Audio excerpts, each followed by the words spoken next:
তো আমাদের নবী মুহাম্মদ সাল্লাল্লাহু আলাইহি সাল্লাম দাওয়াত দিয়েছিলেন, যখন এর বিরোধিতা করেছিল কাফেররা, তখন দাওয়াতের কাজ নবীজি যখন দাওয়াত দিলেন, এই দাওয়াতে বিরোধিতা করলেন কারা? যারা কাফের। আর বর্তমান সময়ে দাওয়াত দিলে বিরোধিতা করে কারা? মুসলমান। তৎকালীন সময় দাওয়াত দিলে বিরোধিতা করত কাফেররা, আর বর্তমান সময়ে দাওয়াত দিলে বিরোধিতা করে মুসলমানেরা। কিভাবে? আপনি কালেমার দাওয়াত দিবেন, সকাল থেকে সন্ধ্যা পর্যন্ত কেউ আপনার বিরোধী করবে না, শুধু বলবেন লা ইলাহা ইল্লাল্লাহু মুহাম্মাদুর রাসূলুল্লাহ। আপনার প্রত্যেক ব্যক্তি আপনাকে বাহবা দিবে, স্বাগতম জানাবে, কেউ আপনাকে কোনো কথা বলবে না। কিন্তু যখন বলবেন লা ইলাহা ইল্লাল্লাহ, কোনো আইন নাই, বিধানদাতা নাই, হুকুমদাতা নাই আল্লাহ ছাড়া, তখন সেই ব্যক্তি বলবে তোমার কালেমা আমি আর মানতে পারতেছি না, কারণ হুকুম দেব আমি, আমার হুকুমে সব কিছু চলবে, আল্লাহর হুকুম চলবে না। আমার হুকুমে সব কিছু হবে, আমার হুকুমে আমার পরিবার চলবে, আমার হুকুমে আমার মহল্লা চলবে, আমার ওয়ার্ড চলবে।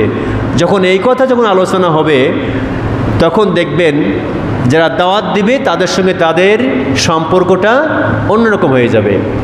আল্লাহ রাব্বুল আলামিন সে কথা বলছেন যে মুহাম্মদ সাল্লাল্লাহু আলাইহি সাল্লাম আপনি আসার বহু পূর্বে এমন দাওয়াতি কাজ চলতো, সেই দাওয়াতি কাজ করতে যে অনেক ঝামেলা হয়েছে। কি হয়েছে? আল্লাহ তাআলা বলছে, আল্লাহ তাআলা বলেন ইউরিদুনা লিইউতফিউ নূরাল্লাহি বিআফওয়াহিহিম ওয়াল্লাহু মুতিম্মু নূরিহি ওয়ালাউ কারিহাল কাফিরুন।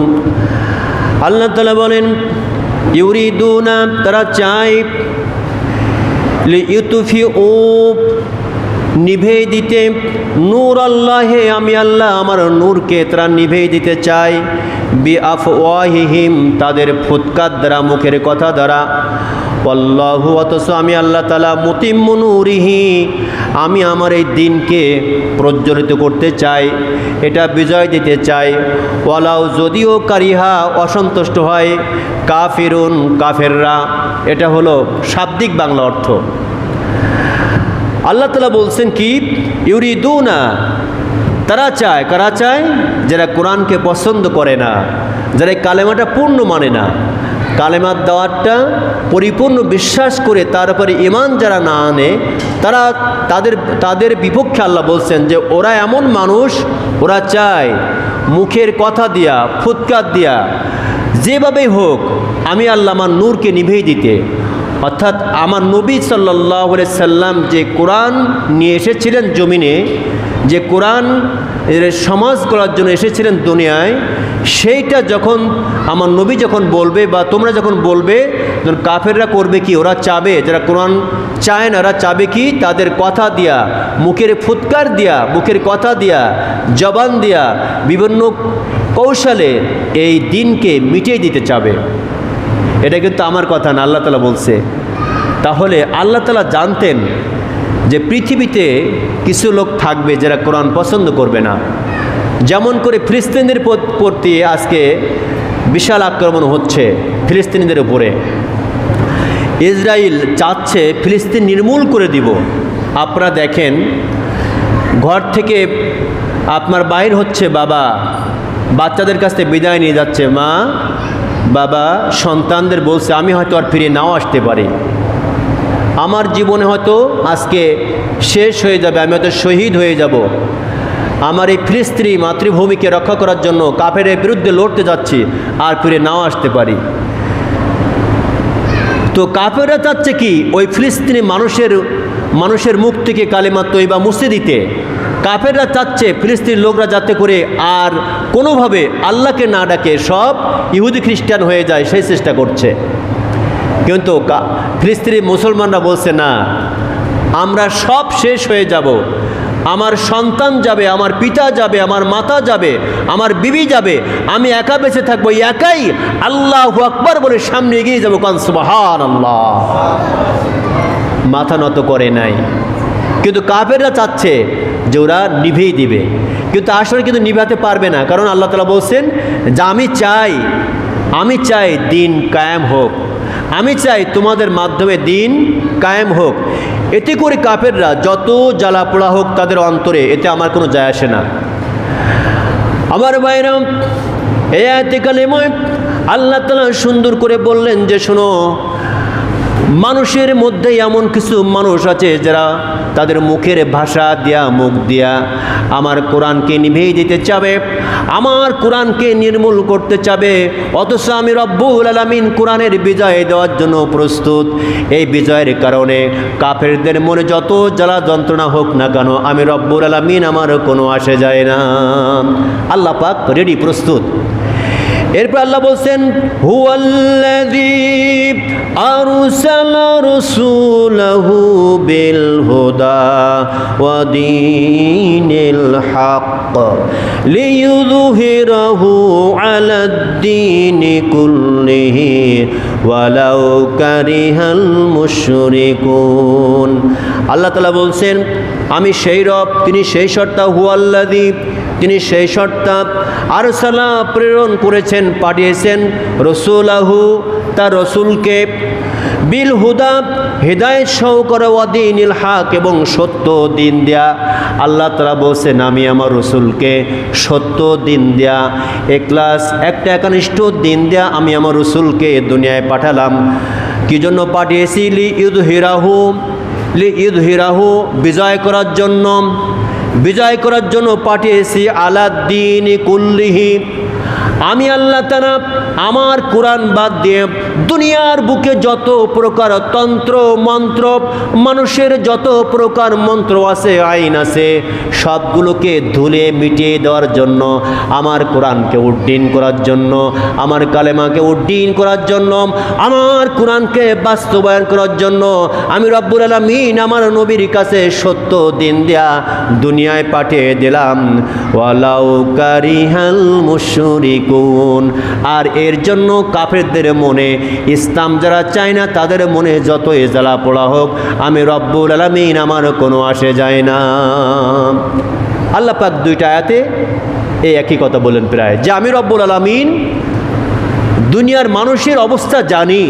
নবী হে, আপনি যে দাওয়াত দিচ্ছেন, মানুষের মধ্যে কিছু মানুষ থাকবে তাদের মুখের ফুৎকার দিয়ে ইসলামকে মিটিয়ে দিতে চাবে, তাদের বক্তব্য দিয়া, তাদের কাজকর্ম দিয়া ইসলামকে মিটিয়ে দিবে, যেভাবে হোক চিন্তা করবে, ইসলামকে উঠতে দেওয়া যাবে না, ইসলামকে মাটিতে ফেলাই দিতে হবে, যাতে করে তারা সামনে এগিয়ে যেতে না পারে। নবী হে, আরও কী হবে জানো, আমি যে বিশ্বের বুকে নবী সমস্ত মানুষের ডেকে বলছে, আল্লাহ বিশ্বের মানুষ শোনো, আমি রব্বুল আলামিন আমার নবীকে তো এমনি খালি হাতে পাঠাই নাই, আমার নবীকে আমি দুনিয়ায় পাঠিয়েছি, তার হাতে দিয়েছি আল কোরআন, সত্য একটা কিতাব, একটা হকের একটা কিতাব, যার মধ্যে কোনো সন্দেহ নাই, কোনো প্রকার এক বিন্দু একটা হরফ পর্যন্ত তার ভিতরে কোনো ভুল নাই, এমন একটা কিতাব আমি রসুলকে দিয়ে দুনিয়ায় পাঠাইলাম। কি জন্য? লিইয়ুযহিরাহু আলাদ-দীনি কুল্লিহি, যে প্রত্যেক ধর্মের উপরে, মানব রচিত প্রত্যেক আইনের উপরে এই কোরআনকে বিজয় করার জন্য আমি মুহাম্মদ সাল্লাল্লাহু আলাইহি ওয়াসাল্লামকে দ্বীনি হক দিয়ে দুনিয়ায় পাঠাইছি। কোন সুবহানাল্লাহ। এখন এটাকে বিশ্বাস করে যদি আপনি ঈমান আনেন, আর যদি তার প্রতি বিশ্বাস রেখে কাজ করেন, আপনি নবীর প্রিয় হয়ে যাবেন, আল্লাহ তাআলার প্রিয় হয়ে যাবেন। আজ যদি আপনি তা না করে যারা কোরআনকে নিভিয়ে দিতে চায়, এদের তন্ত্র মন্ত্রের মধ্যে আপনি পড়ে যান, আল্লাহ রাব্বুল আলামিন এবং নবীজি নাখোশ হয়ে যাবেন। এর অর্থ এতটুকু থাক, অনেকগুলো কথা বলতে হবে তো, অল্প অল্প বলি। এরপর দেখেন আল্লাহ তাআলা আবার বলছে, ইয়া আইয়ুহাল্লাযীনা আমানু হাল আদুল্লুকুম আলা তিজারাতিন তুনজিকুম মিন আযাবিন আলীম। আল্লাহ তাআলা এতক্ষণ পর্যন্ত কাফেরদের কথা বললেন, মুশরিকদের কথা বললেন, কোরআন যারা চায় না তাদের কথা বলেছেন। আল্লাহ তাআলা এবার বলছেন, হে ঈমানদাররা, আমার ভাইরা, আপনারা যারা নামাজ পড়তে এসেছেন এর মধ্যে কিন্তু সকলেই ঈমানদার। আল্লাহ এখন এই মুহূর্তে কোরআনুল কারীমের মধ্যে সূরা সফের মধ্যে কথা বলছেন, হে ঈমানদাররা, ইয়া আইয়ুহাল্লাযীনা আমানু, ও হে ঈমানদার তোমরা শোনো। এখানে যারা আমি এসেছি মসজিদে এখন যারা আছি এর মধ্যে আমরা সবাই কি ঈমানদার। ঈমানদার বলেই আল্লাহর করে এসেছি, একজনও নেই যে আমরা বেঈমান, সকলেই ঈমানদার। কোনো কাফের নেই, মুশরিক নাই, ইহুদি নাই, খ্রিস্টান নাই, সকলেই আমরা মুসলমান, আমরা ঈমানদার। এই ঈমানদারদেরকে আপনাদেরকে ডেকে আল্লাহ বলছে একটা কথা, কি বলছে দেখেন। আল্লাহ তাআলা বলেন, ইয়া আইয়ুহাল্লাযীনা আমানু, ওহে যারা ঈমানদার, যারা আমাকে দেখো নাই বিশ্বাস করেছ, আমি আল্লাহ তাআলা আমার দেখো নাই বিশ্বাস করেছ, আমার জান্নাত দেখো নাই বিশ্বাস করেছ, জাহান্নাম আছে দেখো নাই বিশ্বাস করেছ, ফেরেশতা আছে দেখো নাই বিশ্বাস করেছ, যারা তোমাদেরকে বলি তোমরা শোনো। হাল আদুল্লুকুম, আমি কি তোমাদেরকে জানিয়ে দেব না, আমি কি আলগা করে দেব না, আমি কি বলে দিব না? ও ঈমানদাররা শোনো, আমি রব্বুল আলামিন তোমাদেরকে কি জানাই দেব না, তোমাদেরকে কি বলে দেব না? আলা তিজারাত, এমন একটি ব্যবসার কথা, একটু আগেই আমি যে কথা বলেছি একটি ব্যবসা নিয়ে আলোচনা হবে। আল্লাহ বলছেন আমি এমন একটা ব্যবসার কথা তোমাদেরকে জানিয়ে দেব না। দুনিয়ায় কত ব্যবসা করো, কত দোকানদারি তোমরা করো, কত ব্যবসা তোমরা করো, আর আমি রব্বুল আলামিন আমি আজকে তোমাদেরকে কি এমন একটা ব্যবসার কথা বলবো না যে ব্যবসা করলে পরে আলা তুনজিকুম মিন আযাবিন আলীম। আল্লাহ তাআলা বলে আমি এমন একটা ব্যবসার কথা কি তোমাদের জানিয়ে দেব না, বলে দেব না, যে ব্যবসা করলে পরে তুনজিকুম তোমাদের বাঁচাতে পারে, মিন আযাবিন আলীম কঠিন প্রাদায়ক শাস্তি, জাহান্নামের শাস্তি থেকে তোমরা বাঁচতে পারো, এমন একটা ব্যবসার কথা কি আমি রব্বুল আলামিন তোমাদেরকে জানিয়ে দেব না? মনে করেন আল্লাহ তাআলা আপনাদের সকলকে বলছে, সকলকে ডেকে ডেকে বলছে, আল্লাহ হে ঈমানদাররা, আমি তোমাদেরকে কি এমন একটা ব্যবসার কথা বলবো না যে ব্যবসা করলে পরে বিশাল আযাব জাহান্নাম থেকে তোমরা বাঁচতে পারবে, এমন একটা ব্যবসা করা কি কথা কি আমি বলবো না? আল্লাহ আমাদের কাছে বললেন। তারপরে এবার আল্লাহ তাআলা ব্যবসা কথাটা বলছেন, কি ব্যবসা? আল্লাহ তাআলা পরে বলছেন, তুমিনুনা বিল্লাহি ওয়া রাসূলিহি। আল্লাহ তাআলা বললেন শোনো হয়ে, এই ব্যবসার জন্য পুঁজি লাগবে তিনটা, এই ব্যবসার জন্য তিনটা পুঁজি লাগবে। আমার ভাইরা, বিনা পুঁজিতে কিন্তু ব্যবসা হয় না, হয় না কি ভাই? বিনা পুঁজিতে কি ব্যবসা হয়? হয় ভাই, কথা বলে, কত ব্যবসা হয়? হয় না। বিনা পুঁজিতে কখনো ব্যবসা হয় না, পুঁজি ছাড়া ব্যবসা হবেই না। আপনি যে ব্যবসা করেন না কেন পুঁজি লাগবে। আল্লাহ রাব্বুল আলামিন এখানে তিনটা পুঁজির কথা বলেছেন যে শোনো, আমার সঙ্গে যদি ব্যবসা তোমরা করবা তোমাদের পুঁজি লাগবে তিনটা। কি কি পুঁজি লাগবে তাও আল্লাহ বলে দিচ্ছেন। আল্লাহ বলছেন আমার সঙ্গে তোমরা ব্যবসা করবে, এই ব্যবসা করতে গেলে পুঁজি লাগবে, তিনটা পুঁজি লাগবে। তিনটা পুঁজি যদি নামতে পারো তাহলে ব্যবসায় তোমরা লাভবান হইবা, কঠিন আযাব থেকে বাঁচতে পারবা। কি কি? তুমিনুনা বিল্লাহি, প্রথম এক নম্বর কথা হচ্ছে পুঁজি হচ্ছে তোমরা আল্লাহর প্রতি ঈমান আনো। আমার ভাইরা, একটু আগে আমি বললাম আল্লাহ পাক ডেকেছেন ঈমানদারদেরকে, আবার এখন নতুন করে বলছে তুমিনুনা বিল্লাহ, তোমরা ঈমান আনো। বিষয়টা কি? আল্লাহ তো ডাকলেন ঈমানদারদেরকে, ইয়া আইয়ুহাল্লাযীনা আমানু, হে ঈমানদাররা, তুমিনুনা বিল্লাহ, আল্লাহর প্রতি ঈমান আনো। কত বড় কঠিন কথা দেখছেন ভাই, একটু ভাবতে হবে। খালি খাইলাম আর ঘুমাইলাম আর চার দোকানে বসে টিভি দেখলাম, এমনটি জীবন না। আল্লাহ ঈমানদারদেরকে বলছে, ঈমানদার শোনো, তুমিনুনা বিল্লাহ, আল্লাহর প্রতি ঈমান আনো। এটা হচ্ছে কেমন কথা? আমরা তো সবাই মুসলমান, ঈমান এনেই তো মুসলমান হইলাম, তা আবার ঈমান আনবো কেন? স্কুলের যখন পরীক্ষা হয়, খাতায় যখন পোলাপান লেখে তখন শিক্ষক বলে, পরীক্ষক বলে, গার্ড বলে, এই লেখো, ভালো করে লেখো, একটু তাড়া দেয়, লেখো, ভালো করে লেখো। ও তো লিখতেইছে, আবার কেন বলে লেখার কথা? ঠিক কিনা? ও তো লেখার কাজেই ব্যস্ত, আবার কেন লিখতে বলে? অনুরূপভাবে আল্লাহ তাআলা বলছে তোমরা তো ঈমানদার, আরও পরিপূর্ণ ঈমান আনো, পূর্ণ ঈমান এনে সামনে যাও। আংশিক ঈমান এনে একটু একটু ঈমান এনে কোনো কাজ হবে না। পরিপূর্ণ ঈমান আনো, ঈমান কঠিনভাবে আনো, এনে সামনে যাও। কি করবে? তুমিনুনা বিল্লাহ, আল্লাহকে পরিপূর্ণ বিশ্বাস করো, আল্লাহর প্রতি ঈমান আনো। আচ্ছা ভাই, তাম পৃথিবীতে আল্লাহ কয়জন আছে বলুন তো? আল্লাহ কয়জন? কয়জন ভাই? একজন। মাশাআল্লাহ, জবাব দিবেন ভাই। যদি জবাব না দেন তাই শয়তান বলবে এইগুলো আমার দলের লোক, সব জাহান্নামে পাঠাবো। তাম পৃথিবী আল্লাহ হচ্ছে একজন। এ বিষয়ে আল্লাহ তাআলা স্পষ্ট করে দিয়েছেন। গোটা কোরআনের মধ্যে একটা সূরাই এরপরেই কথা বলেছে আল্লাহ তাআলা, যে সূরা আমরা সবাই জানি, এমন কোনো ব্যক্তি নাই এই সূরা যায় না। সূরাটার নাম হচ্ছে সূরা ইখলাস।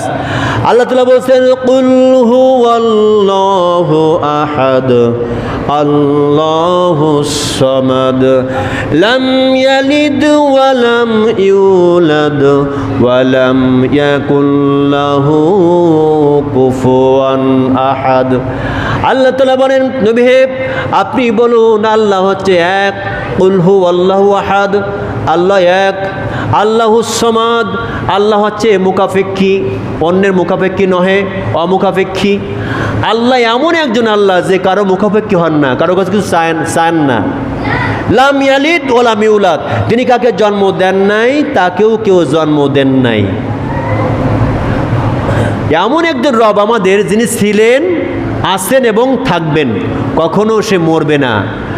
হিন্দুরা যেমন করে পূজা করে, তাদের যে সৃষ্টিকর্তা মনে করে বানায়া তার পূজা করে, এরপরে কদিন পরে পূজা করার পরে বলেন মারা গেছে, আবার পানিতে ফেলায় দেয়। এই সিস্টেম আমাদের ধর্ম না। তাদের সিস্টেম তারা যেভাবে পালন করছে করুক, না বুঝে করে করুক, কিন্তু পৃথিবীর ভিতরে একমাত্র শ্রেষ্ঠ হচ্ছে ইসলাম ধর্ম। ইন্না দ্বীন ইনদাল্লাহিল ইসলাম, এর মতো ধর্মের একটাও নাই। যাই হোক, যে কথা বলছিলাম, আল্লাহর প্রতি বিশ্বাস করা, এরপর বলছো রসুলিহি, এবং তার রসুলকে বিশ্বাস করো। পুঁজি হলো তিনটা। এক নম্বর হচ্ছে আল্লাহ একমাত্র ঈমান আনো আল্লাহর প্রতি, দুই নম্বর হচ্ছে রসুলের প্রতি, এই দুটা মিলে একটা। তুমিনুনা বিল্লাহি ওয়া রসুলিহি, আল্লাহ বলছে তোমার সঙ্গে আমি ব্যবসা করব, কিন্তু পুঁজি লাগবে তোমার তিনটা। একটা হচ্ছে তুমি আমাকে এবং নবীকে বিশ্বাস করবে, ঈমান তোমার থাকতে হবে। দুই নম্বর কি? দুই নম্বর হচ্ছে وَتُجَاهِدُونَ فِي سَبِيلِ اللَّهِ بِأَمْوَالِكُمْ وَأَنفُسِكُمْ ذَلِكُمْ خَيْرٌ لَكُمْ إِن كُنتُمْ تعلمون। আল্লাহ তাআলা বলছেন, শোনো হে, তুমি আমাকে বিশ্বাস করবে, আমার নবীকে বিশ্বাস করবে, করার পরে আমার জমিনে, আমার দেওয়া জমিনে, যে জমিনে তুমি বাস করো সেই জমিনটা হচ্ছে আমার। যে অক্সিজেন তুমি গ্রহণ করো, অক্সিজেনটা দেওয়া আমার। যে খাদ্য খাবার তুমি খাও, খাদ্য খাবার দেওয়া আমার। তুমি যে সুপেয় পানি পান করো, পানিটাও দেওয়া কিন্তু আমার। সবগুলো আমার দেওয়া। এই পানি যেখানে আমারই পান করো, খাও যখন আমারটা, সব কিছু যখন আমারটাই তুমি ভোগ করো, তাহলে পরে আমি রব্বুল আলামিন যে কোরআনুল কারীম দিয়েছিস, এটাকে, এই দিনকে সমাজে, রাষ্ট্রে বাস্তবায়ন করার জন্য তুমি কাজ করবে। তাহলে পরে তোমার পুঁজি আর একটা হয়ে গেল। এটা করার জন্য কি করতে হবে? বিআমওয়ালিকুম ওয়া আনফুসিকুম, এটা বাস্তবায়ন করার জন্য তোমার মাল দিতে হবে। আল্লাহ আগে কিন্তু জান চান নাই। আল্লাহ তাআলা বললেন যে তোমার জমি, আমার জমিনে যেহেতু তুমি থাকো, এটা তোমার ব্যক্তিগত কোনো জমিন না। এই জমিন কিন্তু আমি আল্লাহ পাক তোমাকে দিয়েছি। তুমি যেখানে বসবাস করো, জমিটা আমার। তুমি যে টাকা পয়সার মালিক হয়েছো, এটা আমি তোমাকে দিয়েছি। তোমার সন্তান সন্ততি যা কিছু সব আমি আল্লাহ পাক দিয়েছি। সুতরাং আমি আল্লাহ পাক বললাম, ওই জমিনটার উপরে আমার নবী রাসূলরা যে দিন কায়েম করেছে, তোমাদের দায়িত্ব হলো আমার জমিনে আমার রাসূলের অবর্তমানে দিনের কাজ তোমাদের করা। তাহলে আমরা সকলেই দায়ী আল্লাহর কাজ করব। এই দায়িত্ব তো আল্লাহ পাক আপনাকে আমাকে দিয়েছেন, সকলের উপরে দায়িত্ব। যেহেতু আমার নবী নাই, আমার রাসূল নাই, এখন দায়িত্ব তোমাদের আমার জমিনে আমার দিন কায়েম করা। প্রাণের ভাইরা, এখন আমাদের প্রত্যেকের উপরে দায়িত্ব হচ্ছে আপনার পরিবারটাকে কোরআন দিয়ে সাজানো, রাসূলের হাদিস দিয়ে সাজানো আপনার আমার দায়িত্ব। যদি এই তিনটা জিনিস আমরা এক করতে পারি, আমাদের জান, মাল আর ঈমান, আমাদের জান আর মাল আর ইমান, এই তিনটা জিনিস নিয়ে যদি আমরা আল্লাহর সঙ্গে ব্যবসা করতে পারি, আল্লাহ বলছেন তুনজিকুম মিন আযাবিন আলীম, আমি আল্লাহ পাক তোমাদের সমস্ত প্রকার জীবনে গুনাহ মাফ করে দেবো। আর কি করবো জানো? আল্লাহ বলছেন যদি তুমি তোমার জান এবং মাল দিয়া আমার জমিনে আমার দিন কায়েমের কাজ করতে পারো, তাহলে কি করবো জানো? আল্লাহ বলছেন ইয়াগফির লাকুম যুনুবাকুম ওয়া ইউদখিলকুম জান্নাতিন তাজরি মিন তাহতিহাল আনহার। আল্লাহ তাআলা বলেন যদি আমার জমিনে যদি তোমরা আমার দেওয়া বিধানকে কায়েম করতে পারো, তাহলে পরে আমি রব্বুল আলামিন ইয়াগফির লাকুম তোমাদেরকে ক্ষমা করে দিব, যুনুবাকুম তোমাদের পাপসমূহ, আমি আল্লাহ তাআলা তোমাদের জীবনে যত পাপ থাকবে পাপগুলো মাফ করে দিব। ওয়াইদুখিলকুম, এবং আমি তোমাদেরকে প্রবেশ করাবো জান্নাতের মধ্যে প্রবেশ করব, তাজরি মিন তাহতিহাল আনহার, যে জান্নাতের তলদেশ দিয়ে থাকবে ঝর্ণার প্রবাহ, নদী থাকবে জান্নাতের তলদেশ দিয়া, এমন জান্নাতের মালিক আমি আল্লাহ তাআলা তোমাদেরকে বানিয়ে দেব। ওয়া মাসাকিনা তাইয়্যিবাতান ফি জান্নাতিন আদন। আল্লাহ তাআলা বলেন শুধু এটাই শেষ না, আমি রব্বুল আলামিন তোমাদের চিরস্থায়ী একেবারে চিরজীবন থাকার জন্য স্থায়ীভাবে আমি জান্নাতের মালিক তোমাদেরকে বানিয়ে দেব। জান্নাতের মধ্যে বাড়ি বানিয়ে দিব, ঘর বানিয়ে দিব, যে বাড়ি যে ঘর তাম পৃথিবীর কোনো দল, কোনো মত, কোনো ব্যক্তি তোমার দিতে পারবে না।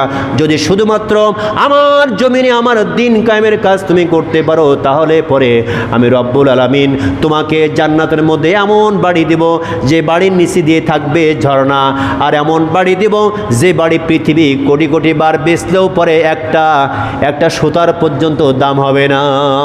এত দামি জান্নাত আল্লাহ পাক আপনাকে দান করবেন যদি শুধুমাত্র আল্লাহর জমিনটাকে আপনি কোরআন দিয়ে সাজাতে পারেন। কোন সুবহানাল্লাহ। আমার ভাইরা, আল্লাহ তাআলা বলছেন যালিকাল ফাউজুল আযীম। আল্লাহ পাক বলছেন দুনিয়ার মানুষ শোনো, যদি আমার দেওয়া বিধান মাফিক তোমার সংসার চলে, তোমার পরিবার চলে, তোমার মহল্লা চলে, পাড়া চলে, তোমার ওয়ার্ড চলে, তোমার এলাকা চলে, তাহলে পরে একটা সোনার এলাকা পরিণত হয়ে যাবে। ওই এলাকার মধ্যে চুরি থাকবে না, ধর্ষণ থাকবে না, জিনা থাকবে না, কোনো লোকের ভয় থাকবে না, শুধু আল্লাহর ভয় ছাড়া।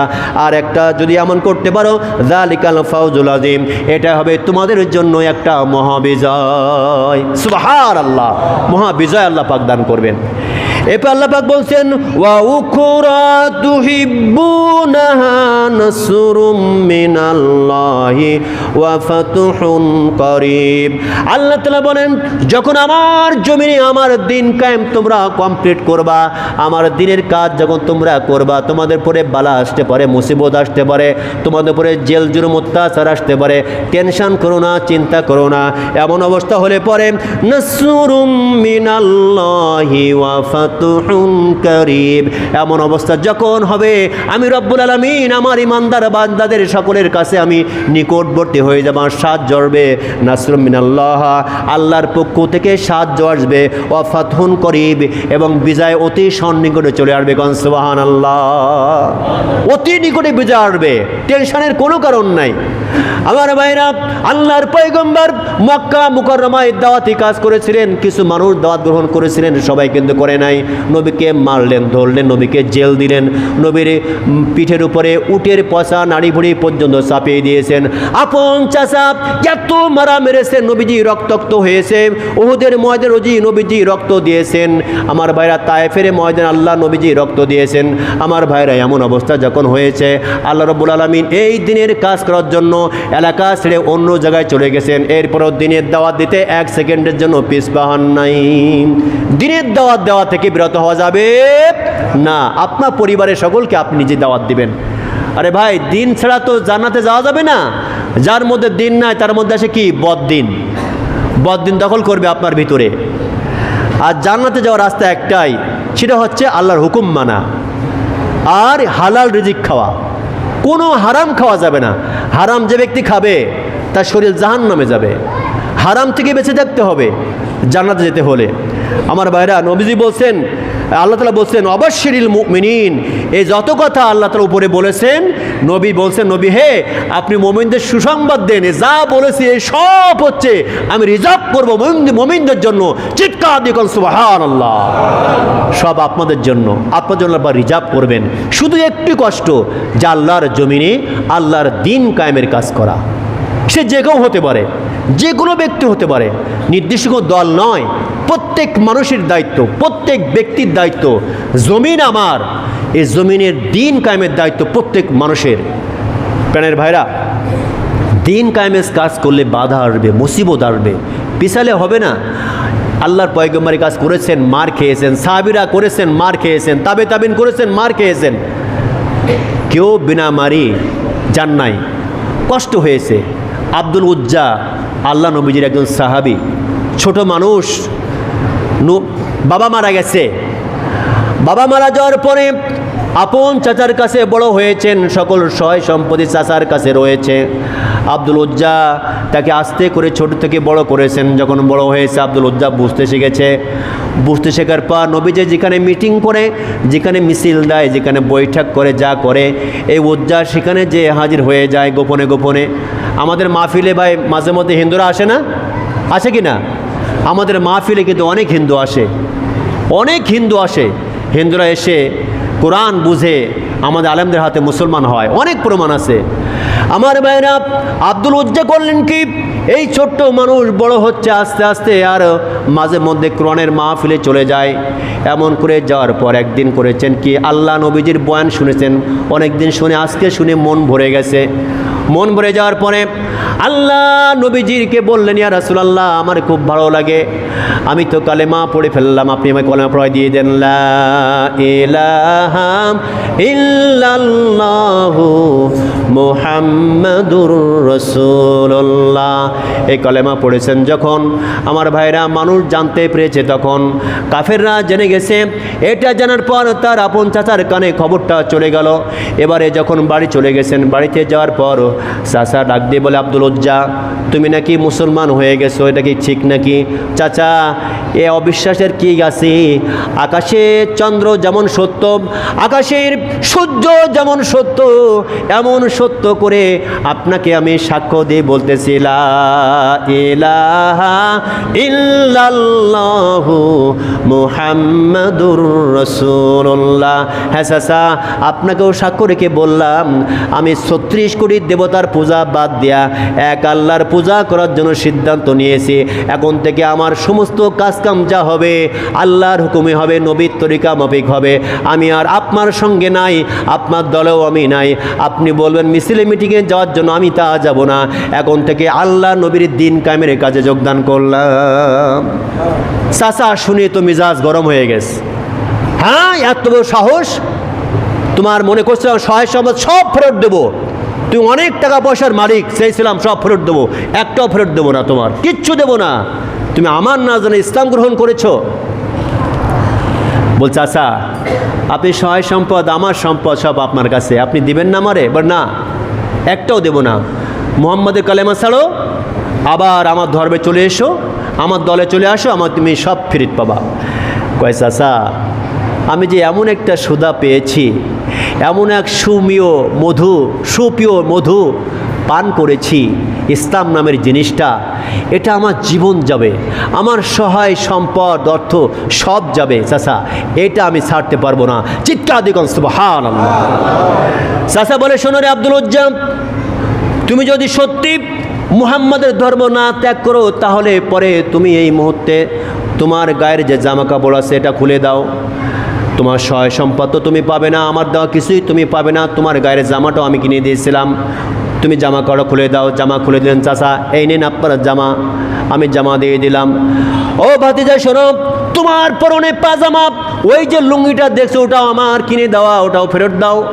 ওটাও খুলে ফেরত দিয়ে দিলেন। উলাঙ্গ হয়ে গেছে, রাতের বেলা দৌড় দেওয়া মায়ের কাছে চলে গেছে। মা, ইসলাম গ্রহণ করার কারণে চাচা আমার সব জিনিস ফেরত নিয়ে নিল। ও মা, আমাদের সম্পদ, আমাদের টাকা পয়সা সব চাচা ভোগ করে, আজকে আমার অপরাধ শুধু একটা, ইসলাম গ্রহণ করেছি বলে আমার চাচা আমাকে উলঙ্গ করে দিয়েছে গো মা। আমার চাচা বারবার বলেছে ইসলাম ছাড়ো, তোমার সম্পদ সম্পদ বুঝে নাও। আমি বলেছি চাচা আমি কোনো দিনের জন্য ইসলাম ছাড়তে পারবো না, ও সম্পদের আমার দরকার নাই। মাগো একটা পোশাক আমারে দাও, এই পোশাকটা নিয়ে আমি অন্তত আমার নবীর দরবারে যাই। এমন করে বললে পরে মা সাথে সাথে দু চোখ হাত দিয়ে বন্ধ করে একটা ছেঁড়া কম্বল তার হাতে দিল। তাড়াতাড়ি করে দুই টুকরা করে এক টুকরা পরলেন, আর এক টুকরা দিয়ে সতর ডেকে দৌড় দিয়ে চলে গেলেন মসজিদে নববীতে।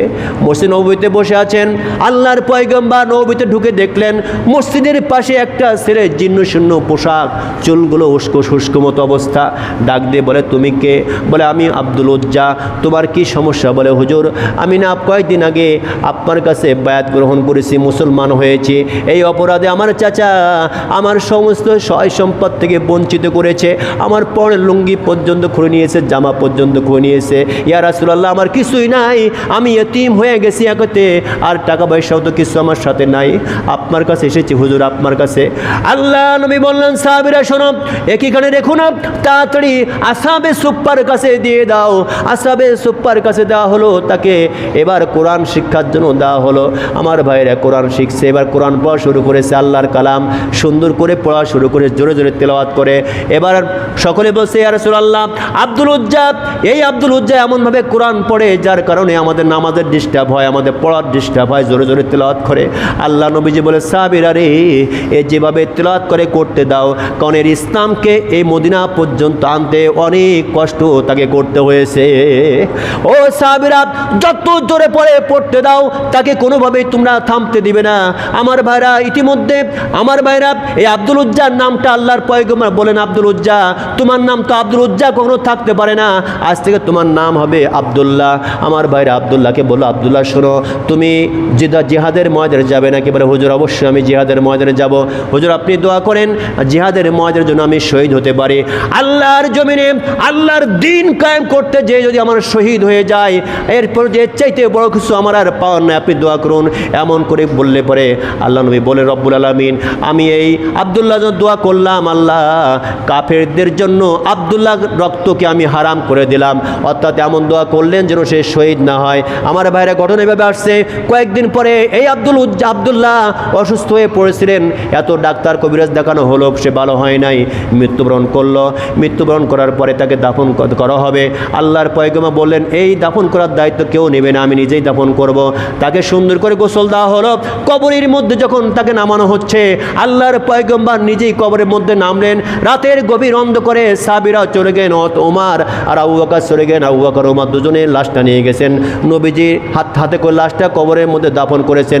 বিলাল ধরেছেন হারিকেন আলো।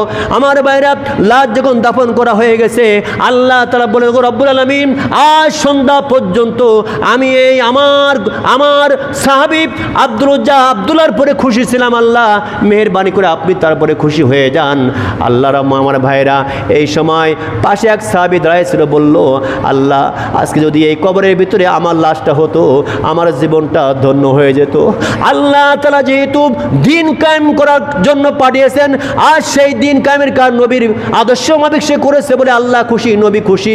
এই কবরটার সাধারণ কোনো কবর না, কবরটা জান্নাতের টুকরা হয়ে গেল। আমার ভাইয়ের জন্য বলবো মেহেরবানি করে দুই দুনিয়ায় কদিন বাড়ি বেঁচে থাকবো, আপনার ছেলের সম্পদ মারবেন না, মেয়ের সম্পদ মারবেন না, সন্তানদের হক সন্তানদের দিয়ে দিবেন, 5 ওয়াক্ত নামাজ ঠিক মতো আমরা পড়বো, আর কোনোভাবে কোনো মানুষের কাছে অন্যায় করব না, আমরা কোনো পাপ কাজে জড়িত হব না, কোনো প্রকার অন্যায় অত্যাচারে লিপ্ত হব না।